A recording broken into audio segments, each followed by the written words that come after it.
Hey guys, it's Christa Watson here from Christa Quilts, and I'm excited to have you join me for part 5 of Blooming Wallflowers Quilt Along.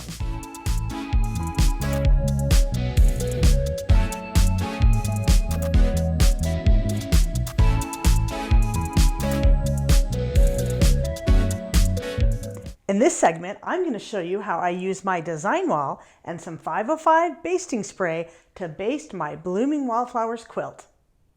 I'll start by taking the layers outside to spray baste in my backyard. Then I'm going to bring them back inside into my studio to assemble and prepare the layers. But don't worry if you don't have a design wall. You can do the entire process on a table. One word of caution, please do not spray baste on the floor. That is really bad for your back. In reality, this whole process takes about an hour, but with some movie magic, I'm going to show you how to do it in a much shorter time frame. I'm using Tuscany cotton batting from Hobbs, and I always take a picture of the batting with my quilt so I can remember what I used. I love getting it by the roll so that I can easily measure how much I need. You want the batting to be a few inches larger than the quilt top on all sides. I'll trim off the batting from the roll with specialty batting shears that cut through it like butter.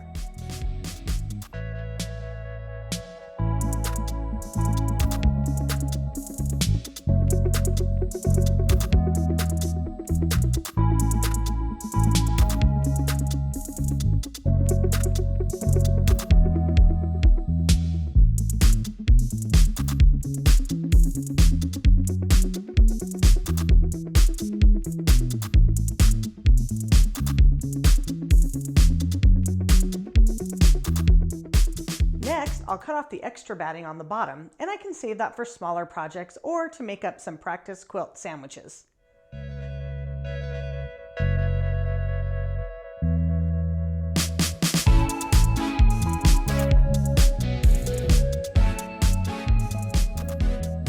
Once the quilt top and backing are all sewn, I drape them on my pony wall just outside my studio so that they don't get wrinkled.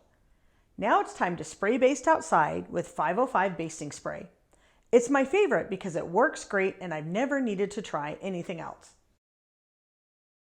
I'm using a plastic table that I have set up outside in my backyard. First, I lay out the backing wrong side up and I spray it on all sides with a light mist. Make sure the adhesive flows cleanly out of the can. I lift up the corners where needed so that I can get complete coverage on the whole back. A piece backing is nice because it's easier to keep track of where I've already sprayed.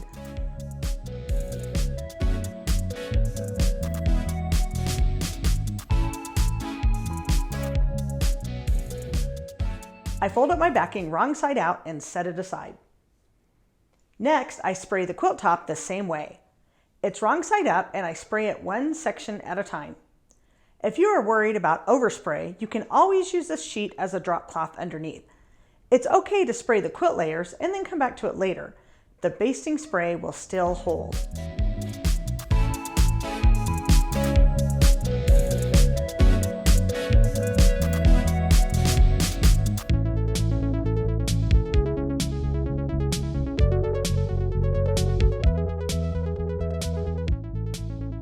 Using my design wall, I pin the backing up wrong side out. Then I let gravity pull the weight of the quilt so it can flatten out nicely. I'll smooth it out with my hand, and I'll also use a long acrylic ruler to reach more of the quilt. I use a separate ruler just for basting and wash it with hot soapy water when it gets a little sticky. I want to make sure the backing is nice and flat and smooth before I add the next layer. Next, I'll attach and smooth out the batting the very same way. The spray is sticky but not stuck, so it's easy enough to reposition any part of the quilt if needed. I don't worry that it's not cut perfectly straight because that will all get trimmed away later.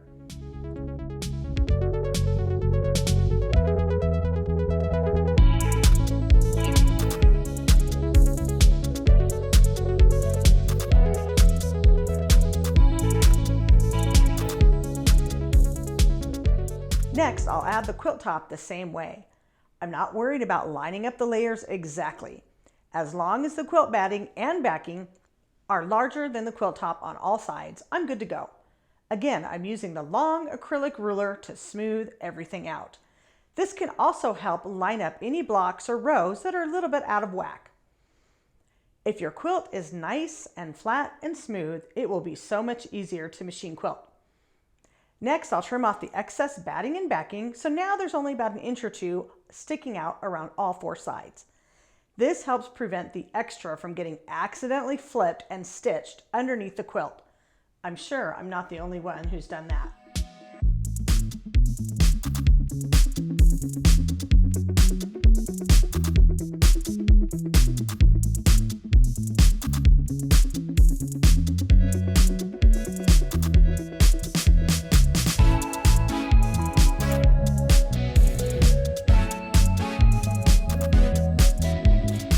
Finally, it's time to press the quilt on both sides to set the glue.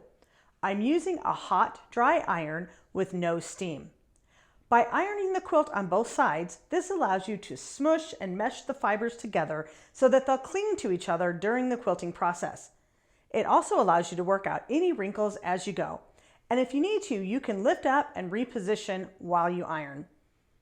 This is going to ensure that every single inch of the quilt is sticking to every other inch of the quilt so it doesn't shift while scrunching and smushing it through your machine. I'm using what's called a big board that sits on top of my ironing board. It's basically made out of a piece of plywood covered with some batting and muslin. It makes ironing the big quilt so much easier, and I just move each section of the quilt until it's been pressed on both sides. Remember, if your layers are flat and crisp and clean, machine quilting is going to be so much easier and much more fun. I can't wait for that step.